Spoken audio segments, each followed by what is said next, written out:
అధికారంలో ఉంటే రోజుకి రూ. 3 చొప్పున, సంవత్సరానికి రూ. 1000 చొప్పున ప్రభుత్వ భూమిని లీజుకు తీసుకోవచ్చా?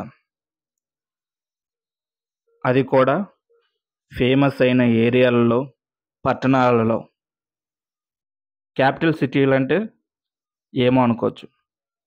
ఎన్ని జిల్లాలుంటే అన్ని జిల్లాల్లోనూ, ఎన్ని పట్టణాలుంటే అన్ని పట్టణాల్లోనూ ప్రభుత్వ భూమిని లీజుకు తీసుకోవచ్చా? ఎకరాలకు ఎకరాలు కేవలం రూ. 3తో లీజుకు తీసుకోవచ్చా? అనుమతులు రాకపోయినా, వచ్చినా ఎవరు ఏం చేయలేరనే కదా! అందుకే కదా ఇండియాలో పేదరికం పెరిగిపోతుంది. పేదవాడికి ఇచ్చే ఇల్లేమో ఎక్కడో పట్టణాలకి దూరంగా, పొదల్లో, కొండల మీద ఇలా ఉంటాయి. పార్టీ కార్యాలయాలకు మాత్రం సిటీ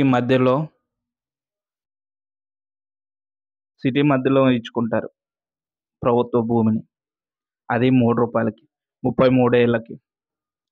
తర్వాత రెన్యువల్ చేయటమో మరి అది కబ్జా చేయటమో జరుగుతుంది. నార్మల్‌గా ప్రభుత్వ భూమిని లీజుకు పొందాలంటే కొంతమంది టెండర్‌లేసి పొందుతారు.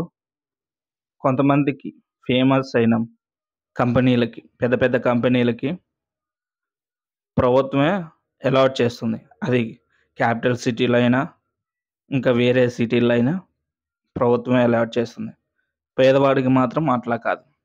ఎక్కడో కొండల మీద, ఊరి చివరన సెంటు భూమి కానీ, 2 సెంట్ల భూమి కానీ ఇస్తారు. దానికి కూడా రోడ్లు సరిగా ఉండవు. నీళ్లు సరిగా రావు. వాడు ఇల్లు కట్టుకోవటానికి కూడా చాలా కష్టపడాలి. ఇల్లు కట్టుకున్న నీళ్లు రావటానికి కొన్ని సంవత్సరాలు పడుతుంది. కానీ వీళ్ళు రూ. 3కి లీజుకు తీసుకున్న భూమిలో త్వరగా నీళ్లొస్తాయి, కరెంట్ వస్తుంది, చకచక పనులు అయిపోతాయి. అనుమతులు లేకపోయినా 33 ఏళ్ల లీజు వాళ్ళ చేతిలో ఉంటుంది. అందుకే కదా ఇండియాలో పేదరికం ఇంతగా పెరిగిపోతుంది.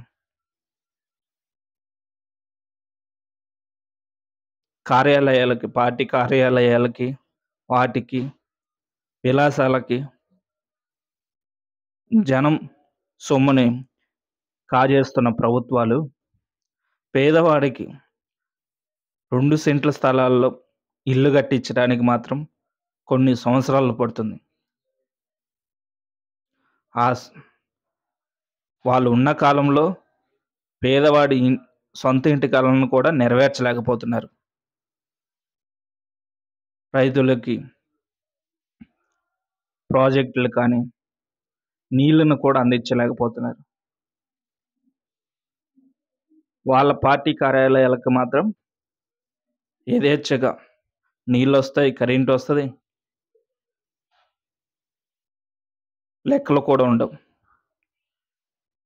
ఎంత కరెంటు వాడుతున్నారు, ఎన్ని నీళ్లు పారుతున్నాయో లెక్కలు కూడా ఉండవు. ఇలాంటి పరిస్థితి ఉన్నప్పుడు ఇండియా ఎలా డెవలప్ అవుతుంది? పేదరికం ఎలా పోతుంది? అక్షరాస్యత ఎలా పెరుగుతుంది?